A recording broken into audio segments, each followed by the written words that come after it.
hoje a gente está aqui no Amazônia em Debate discutindo a restauração do Centro Histórico de Manaus. E esse passo que a capital Manaus dá quando consegue acessar o PAC das cidades históricas. 35 milhões de reais estão sendo liberados pelo governo federal para o restauro de boa parte do centro. Não é a solução de tudo, mas é o primeiro passo. A Izinha Toscano está conosco, ela é uma companheira nossa do Portal Amazônia e participa agora. Boa noite, Izinha. Boa noite, Elias. Boa noite aos entrevistados. Um internauta de Macapá, no Amapá, enviou a seguinte pergunta pelo Facebook do Portal Amazônia. Qual o impacto que prédios históricos degradados causam nas cidades? Essa situação é reflexo da falta de preocupação do poder público e da população com o patrimônio histórico e a memória das cidades? Ô, Tony, é com você. Bom, eu penso que parcialmente nós ouvimos na voz do Moita e da Sheila quando falaram dessa preocupação de desapropriar e a preocupação do IPHAN em chamar as pessoas para tentar manter o seu imóvel. Do meu ponto de vista, eu acho bastante comprometedor para todo o centro histórico o trato que se dá a ele, o maltrato, quero dizer, porque nós percebemos que em algumas situações pode acontecer que o proprietário realmente não disponha de condições, mas há muitas outras, que parece quase uma regra, que há uma intenção clara de fazer aquilo desabar para acabar ganhando um valor que é aplicar numa outra atividade comercial, que são os estacionamentos. Isso acontece com muita frequência em Manaus. Lógico, há outras situações, mas o que havia na legislação era que quando um prédio tombado fosse demolido ou destruído, o proprietário era obrigado a reconstruí-lo com o mesmo formato. E, de certa forma, como a companheira Heloísa, que também é do IPHAN e que deve ter um conhecimento dessa questão da Carta de Veneza, uma série de outros, há uma legislação internacional que meio condena isso. Mas, por outro lado, quando nós valorizamos o aspecto meio que cenográfico da cidade, isso é muito importante, porque ela guarda um pouco da identidade. Eu poderia dizer, num exemplo jocoso, é como se a gente perde uma perna e coloca uma perna, que ela não é a mesma coisa, mas ela ajuda a caminhar. Pois bem, Bernardo, eu queria saber quais são as obras prioritárias que a gente vai ter contemplado pelo PAC Cidades Históricas. Então, Elias, nós temos o Cabaré Chinelo, que foi o primeiro ponto que havia comentado. Nós temos a continuação da Praça Dom Pedro, alguns elementos que são os anjinhos de ferro fundido que finalmente serão terminados. Eu falo finalmente porque, na verdade, eu comecei na administração pública, na Manaus Cult, como estagiário da UEP, onde, na verdade, nem tinha o programa Monumenta. E hoje a gente já está no segundo passo, né, Lu? Exatamente. Na verdade, no PAC Cidades Históricas. Então, a gente tem a Praça Terreira Aranha e ali tem uma obra muito importante. Pavilhão Universal. Exatamente. O Pavilhão Universal ele vai descer, ele vai para aquela praça em frente do Jangadeiro. E ali o Pavilhão Universal... Tem um terminal de ônibus. Exatamente. Hoje. E o Pavilhão Universal ali vai ser um centro de atendimento ao turista. Vai ser um CAT. Que justo. Exatamente. Nós temos uma obra que é muito importante, que é a revitalização da Câmara Municipal de Manaus. E ali, eu acho, Tony, que vai muito na sua fala, que não basta apenas o poder público restaurar o imóvel, a gente tem que sempre pensar num uso adequado a ser destinado.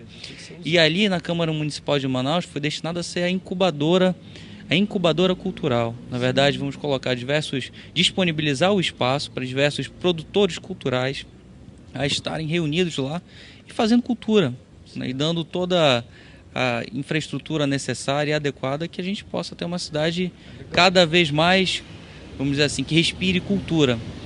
Nós temos também... Praça dos Remédios? Praça dos Remédios. Eu estou aqui, até Elisa, eu estou com a minha colinha aqui, me permita. Lógico. Praça Terreira Aranha, Praça Dom Pedro, Adalberto Vale. Nós temos entorno e jardins da Praça 15 de Novembro. Nós temos o agenciamento do entorno do Mercado Adolfo Lisboa. Isso se reflete, na verdade, a calçada, meio-fio, sarjeta, iluminação pública. E, enfim, de todo o entorno, porque o Mercado Adolfo Lisboa está ficando muito bonito, muito belo. Só que nós temos também um entorno imediato com imóveis preservados belíssimos, né? Temos azulejos portugueses, enfim, e que a gente precisa preservar, nós precisamos revitalizar. Bernardo, no entorno do Mercado Adolfo Lisboa, eu não sei se o Tony e a Heloísa vão concordar comigo, a gente vai enfrentar um problema, porque nós temos agora uma riqueza exponencial, que é o mercado restaurado, e não temos vaga de estacionamento. Você não tem onde parar o carro ali nas proximidades. Do lado do mercado você tem alguns prédios na própria Manaus Moderna que nada tem a ver com o conjunto arquitetônico. São aqueles prédios na sequência do mercado, que são construções novas, não fazem parte de nenhum referencial histórico da cidade. Me parece, você era estagiário nessa época, mas me parece que no projeto original havia a intenção de criar espaços para estacionamento ali naquela área. Eu não sei se eu estou equivocado, mas a gente, por exemplo, carece de um espaço para estacionar, coisa que não se tem, infelizmente, na Manaus Moderna. Esse é um problema que a gente tem que enfrentar, mas tem um outro lado, a gente estava batendo um papo aqui antes, sobre a questão da revitalização do centro histórico e do processo de chegada do cidadão e do turista ao centro histórico também.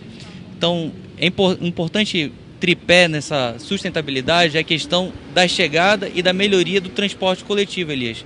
Então, como melhorar o transporte coletivo no centro histórico de Manaus.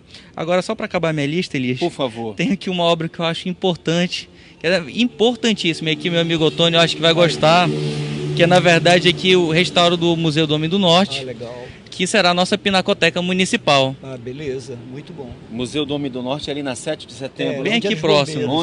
Aqui onde nós estamos. Tá aí, nós temos algumas imagens aí do Centro Histórico de Manaus, quase de prédios com muita relevância na cidade, não é isso? E aí a gente... Na verdade, aqui um incêndio que nós temos aí. Da Biblioteca Pública Municipal. Exatamente, né? Isso mesmo. Foi uma cena recente. Agora aqui onde nós estamos, o Palácio Rio Negro, né? Preservado, com algumas observações do Otônio no calçamento, na entrada e saída. O Teatro Amazonas, que essa aí é uma peça arquitetônica, o prédio da Alfândega, né? Nossa, chegado belíssimo. Aqui todo desfeito, que é uma área que modulado. Tá bem perigosa, em torno da Alfândega. E aí o polêmico muro da Catedral, que o Otônio defende de segurança. Pode até derrubar o muro, mas tinha que guardar os azulejos, né, Otônio? Isso, com certeza. Isso é uma coisa que seria fácil de preservar. Desculpa. O prédio dos Correios, que nós temos aí, na verdade. Já queimou também. Agora, já queimou esse prédio vezes. É dos Correios, mas está sem utilidade nenhuma. Há muito tempo, né? que é um espaço que poderia ter uma função, porque uma das questões Chafariz fundamentais do patrimônio, a manutenção é feita a partir do uso. Se não tem uso, ele degrada. Exatamente. A cidade, qualquer coisa. Praça. Agora, Elias, o que eu achei muito bacana desse esforço contínuo entre governo, prefeitura e IPHAN, que é na verdade a tentativa de unificar as manchas. A gente tem um Largo de São Sebastião, onde ele está todo revitalizado, e nós precisamos que essa mancha de revitalização, de restauro, enfim, ela possa se estender pelo centro da cidade. Então, por exemplo, a matriz ali é um ponto importante.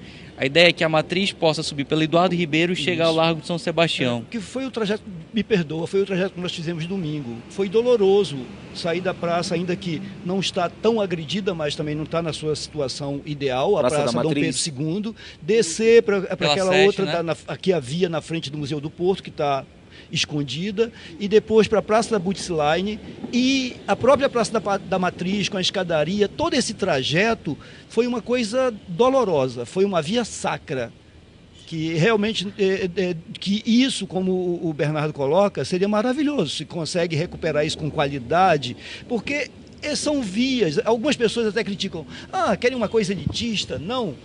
Toda a cidade precisa ter o seu espaço de respiração, o seu espaço tratado, que é para todos, não é para uma meia dúzia, ou sei lá, uma centena de determinados trabalhadores. Mas nós precisamos ter esses espaços. Heloísa? E eu acho que esses deixa eu só para concluir. Então, tá contigo. A bola, vai.